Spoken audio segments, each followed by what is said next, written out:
छलावा।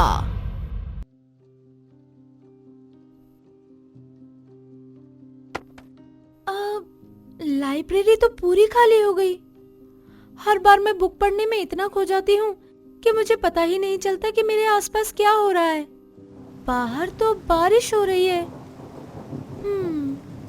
सब तो जा चुके हैं, कोई आएगा भी नहीं। थोड़ी देर और पढ़ लेती हूँ। लाइब्रेरी बंद हो चुकी है, कल आना। मैं पूरा भीग चुका हूँ, क्या इसलिए अंदर आने देंगे आप? ठीक है, आ जाओ अंदर। श्रेया कई सालों से अकेले ही लाइब्रेरी चला रही थी। वो खुद काफी यंग थी, लेकिन पढ़ने का शौक होने के कारण उसे ये काम कभी बोरिंग नहीं लगा। थैंक यू सो मच, आपने जगह दे दी, वरना पता नहीं मेरा क्या होता। It's okay. बारिश खत्म होते ही आप जा सकते हैं। लेट नाइट तक यहाँ किसी का भी रुकना अलाउड नहीं है। ये आपकी लाइब्रेरी है? जी, ये मेरी ही लाइब्रेरी है। आप इसे अकेले ही चलाती हैं क्या? क्योंकि आपकी फैमिली तो दिख नहीं रही। देखिए, ज्यादा पर्सनल होने की कोई जरूरत नहीं है। ओह, माफ कीजिएगा, मैं ध्यान रखूंगा। आपको हॉरर बुक्स पसंद है?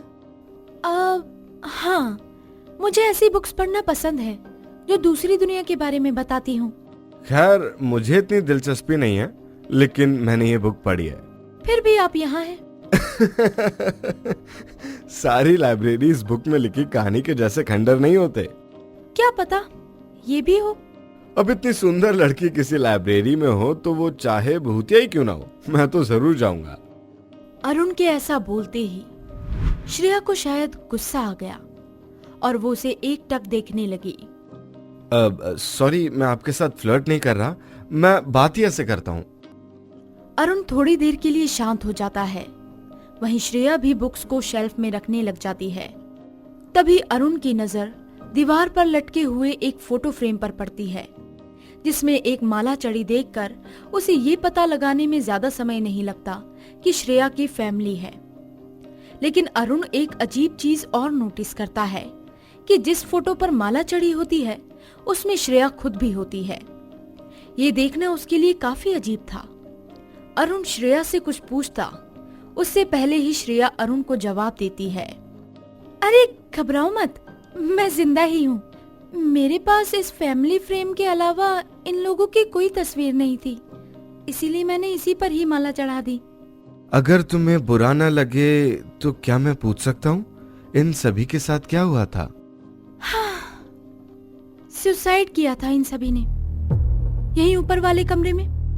मैं कॉलेज गई हुई थी। एक दिन जब वापस आई तब मैंने इन तीनों को कमरे में लटकते हुए देखा। आज तक मुझे पता नहीं चला कि इन्होंने ऐसा क्यों किया। आई एम सॉरी, बुरा लगा सब सुनकर। और कुछ बताइए अपने बारे में। बारिश खत्म हो गई है, अब आप जा सकते हैं।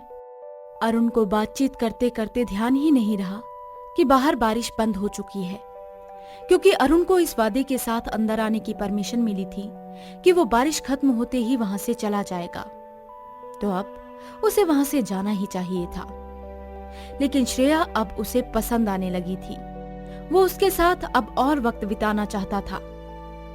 अरुण ये सब सोच ही रहा था कि श्रेया ने उससे कुछ बोला और उसका ध्यान टूट गया।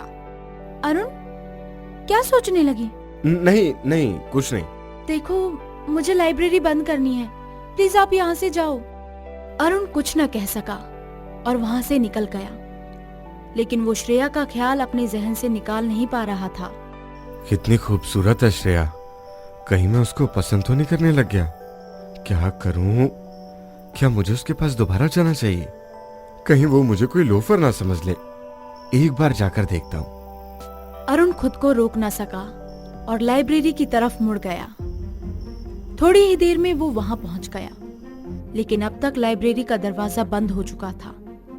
उसने ऊपर देखा तो पहले माले की लाइट अब भी जली हुई थी।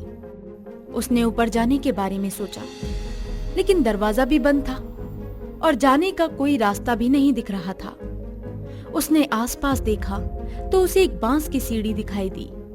उसने उस सीढ़ी के जरिए ऊपर जाने के बारे में सोचा और फिर वो वैसा ही करने लगा। अरुण ऊपर की तरफ जाने लगा। ऊपर जाने पर वो खिड़की से अंदर घुसा। शायद वो किसी छोटे बच्चे का कमरा था। देखने पर पता चल रहा था कि उसे सालों से साफ नहीं किया गया है। अरुण थोड़ा और आगे बढ़ा तो उसे कमरे से अजीब सी बदबू भी आने लगी। लेकिन इन सबको नजरअंदाज करते हुए अरुण थोड़ा और आगे बढ़ा। लेकिन वो जितना अंदर जा रहा था, बदबू और अंधेरा उतना ही बढ़ता जा रहा था। ये कैसी जगह है और श्रेया यहाँ रहती कैसे है? अरुण बस श्रेया से मिलना चाहता था। उसी के लिए वो बस अंदर चले जा रहा था कि तभी उसे अपने पीछे से किसी औरत के चिल्लाने की आवाज आई। ये सुनकर अरुण डर से कांप गया। क्या था ये? कौन है? श्रेया, क्या तुम थी? आई एम सॉरी, मैं ऐसा एंटर नहीं करना चाहता था, but I just wanted to talk to you. Hello, please यार, अगर तुम मुझे डराने की कोशिश कर रही हो तो मैं डर चुका हूं। प्लीज बाहर आ जाओ। अरुण के इतना बोलने के बाद भी उसे कोई जवाब नहीं मिलता कि तभी उसे कुछ अजीब सी आवाजें एक साथ आने लगी, जैसे किसी का दम घुट रहा हो। ये सुनकर अरुण बहुत ही ज्यादा डर गया। अब आवाजें और भी तेज आने लगी थी। अरुण की हालत अब खराब होने लगी थी। वो जहां से आया था उसी तरफ भागने लगा। लेकिन अचानक से आवाजें बंद हो गई और अरुण भी रुक गया। उसने ध्यान दिया कि उसके बगल में एक कमरा है जिसका दरवाजा अचानक से थोड़ा खुला। अरुण उसके अंदर जाकर देखना चाहता था कि वहां क्या है। उसने धीरे से दरवाजे को पूरा खोलना शुरू किया। कमरे में घुप अंधेरा था। उसे कुछ नहीं दिखाई दे रहा था। वो अंदर चला जा रहा था। उसे ऐसा लगा कि उसके सर से कुछ टकराया, जिसके बाद अरुण ने अपना फोन निकाला और टॉर्च जलाकर देखा।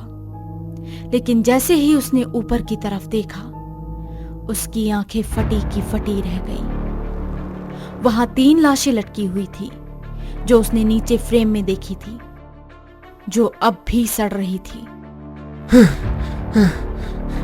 ये क्या है? ये तो श्रेया की फैमिली है।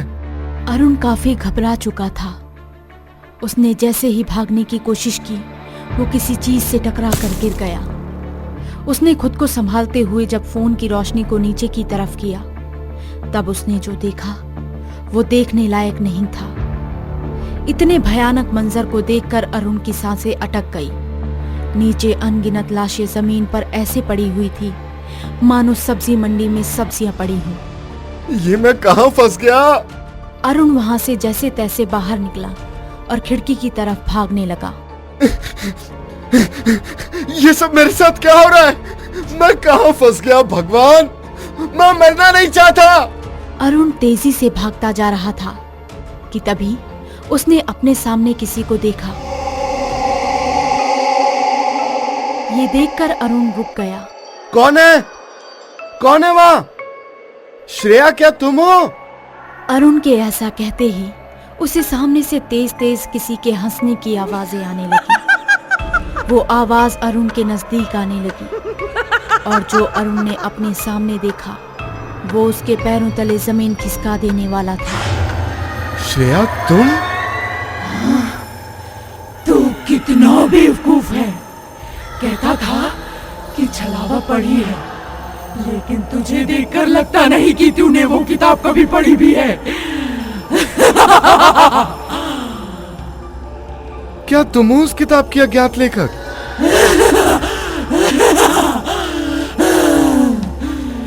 मैंने ही लिखी है वो किताब।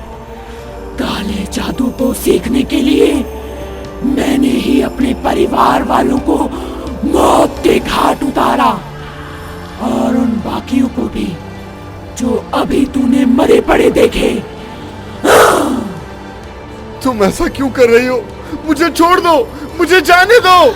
जो भी यहाँ आया वो कभी वापस ना जा सका। छलावा कुछ साल पहले एक अज्ञात नाम से पब्लिश हुई थी। जो श्रेया की कहानी है। श्रेया राक्षसी शक्तियों के साथ पैदा हुई थी, जिसका पता लगाने में उसके माता पिता को बहुत देर हो चुकी थी। श्रेया काली शक्तियों को सीखने लगी थी। वो शक्तियां उस पर इतनी हावी हो गई थी कि उसने उसका इस्तेमाल अपने परिवार पर ही करके उन्हें मार डाला। जिसके बाद श्रेया नहीं रुकी और रोज हर रात किसी न किसी की वो बलि चढ़ाती आ रही है।